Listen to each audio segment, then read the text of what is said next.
औपनिवेशिक शहरों की विशेषताओं का वर्णन। हेलो फ्रेंड्स, आज मेरा प्रश्न है। आज फिर से हम एक बार इतिहास का एक क्वेश्चन लेकर आए हैं जो आपके एग्जाम के लिए बहुत ही ज्यादा इम्पोर्टेंट है।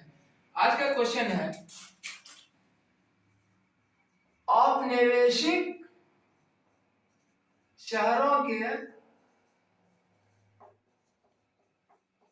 विशेषताओं का वर्णन करो।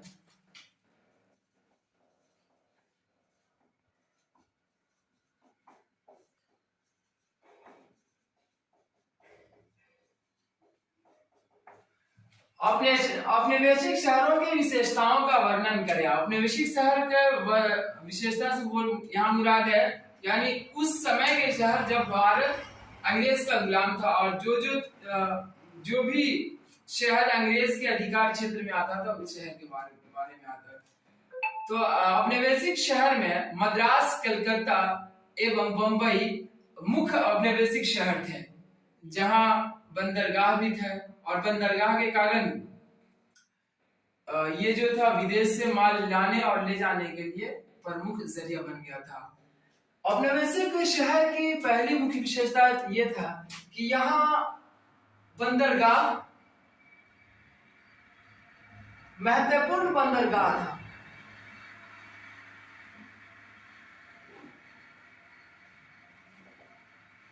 ये जगह पर महत्वपूर्ण बंदरगाह था जिससे कि विदेश से व्यापार करना अंग्रेजों को आसान होता था। कोई भी माल विदेश से लाना, कच्चा माल यहाँ से ले जाना और वहां से बना हुआ माल ब्रिटेन से लाना अंग्रेजों के लिए आसान होता था। इसलिए ये तीन शहर मुंबई, मद्रास एवं कलकत्ता में प्रमुख बंदरगाह था। दूसरा था किलेबंदी। किलेबंदी करना,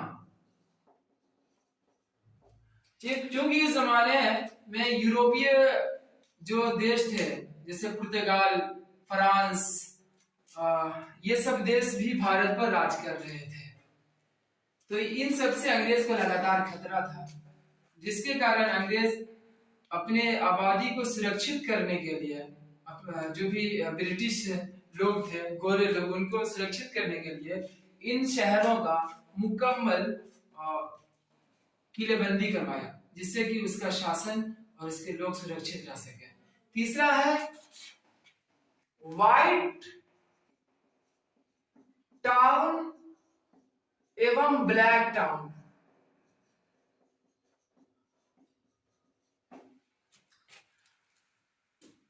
भारतीय लोग किले के बाहर रहते थे। भारतीय कारीगर, व्यापारी, मजदूर सभी लोग शहर के बाहर किले के बाहर रहते थे, शहर से थोड़ा दूर। और यहाँ नस्लीय भेदभाव के कारण ये रवैया अपनाया जाता था कि भारतीयों को किले के बाहर रखा जाता था।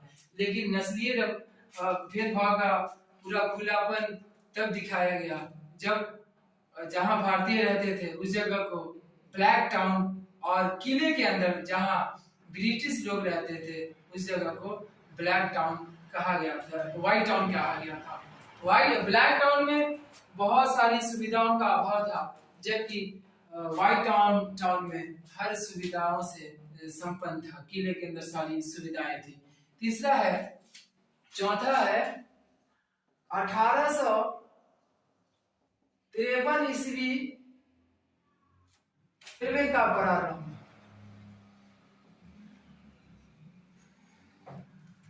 1853 ईस्वी में रेलवे का प्रारंभ हुआ और प्रमुख बंदरगाह वाले शहर जो थे वो दूसरे भारतीय यानी शेष भारत से जुड़ गया। इस तरह अंग्रेजों को शेष भारत से व्यापार करने में, कच्चा माल ले जाने में बहुत आसानी हुई और शेष भारतीय भी मजदूर के तौर पर उस क्षेत्र में काम करने के लिए गए। भारतीय व्यापारी और उद्यमियों ने बंबई में सूती मिल का कारखाना स्थापित किया और शेष भारत के क्षेत्र से जूट और नील मंगवाया। वहां कपड़ा उद्योग को उन्होंने बढ़ाया और व्यापार किया।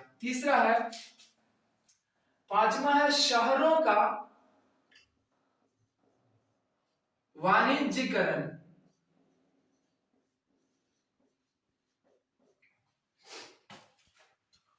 पहले हर गांव में, हर क्षेत्र में, छोटे छोटे गांव में भी लोग हाथ से अपना माल बनाते थे और शहर में जाकर बेचते थे, या फिर नजदीक के बाजार जो कुछ किलोमीटर या थोड़ा दूर हुआ करते थे वहां जाकर बेचते थे।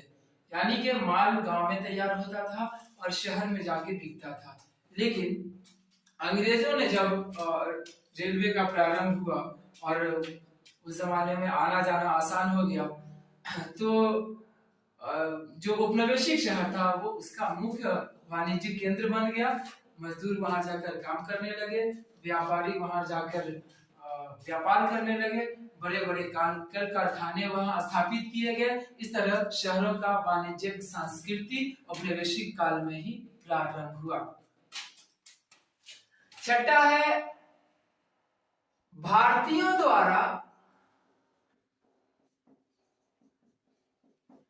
अंग्रेजों को प्रभावित करना।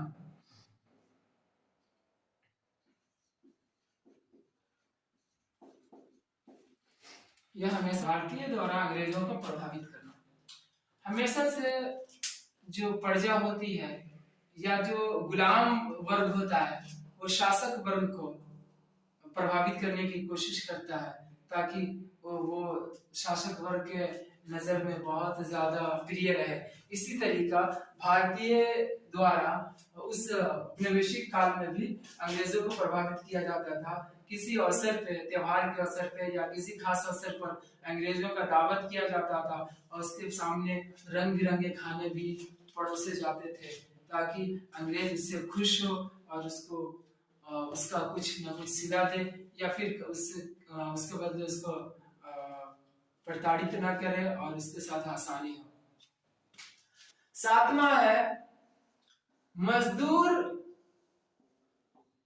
वर्ग की दशा।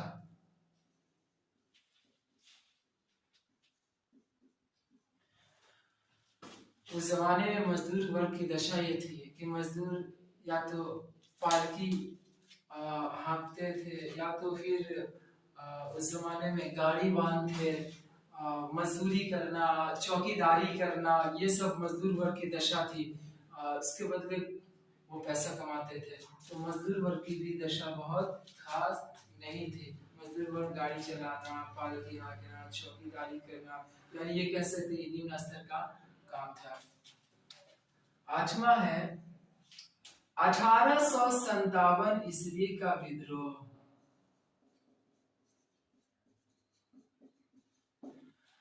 अंग्रेजों के कुशासन और दमनकारी, आर्थिक शोषणकारी और भेदभाव वाली नीति से उबरने के बाद भारतीयों ने 1857 में सैनिक विद्रोह के जरिए एक बड़ा विद्रोह किया।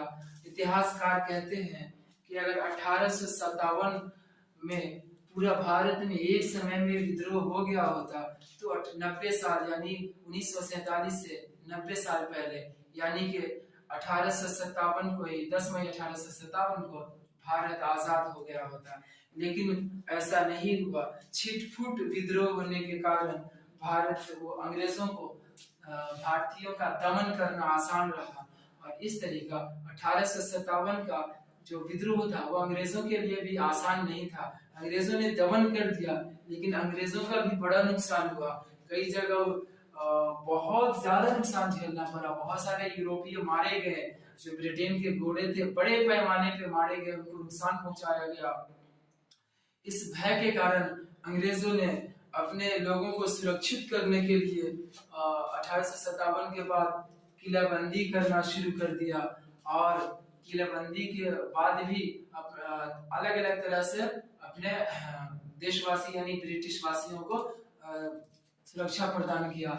और फिर फौज में ऐसा हुआ, जो भी किले के आसपास फौज रहती थी उसकी कमान जो है वो अंग्रेजों के हाथ में रहती थी।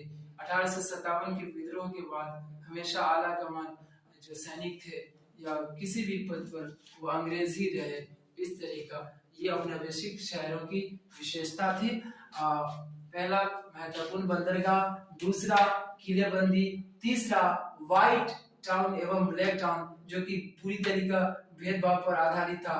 तीसरा 1800 ईस्वी रेलवे का प्रारंभ।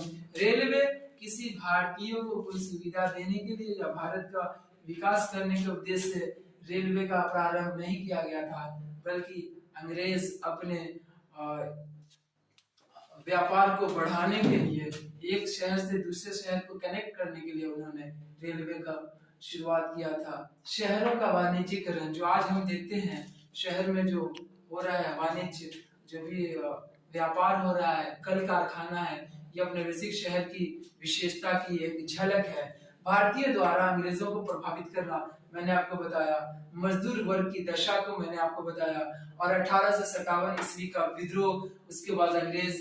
तो फ्रेंड्स, ये बहुत ही ज्यादा कीमती प्रश्न है। अपने बेसिक शहरों के विशेषताओं का वर्णन, इनको आप गौर से सुनेंगे और याद कर लेंगे, नोट्स बना लेंगे, एग्जाम में भी आ सकता है। आप थैंक यू।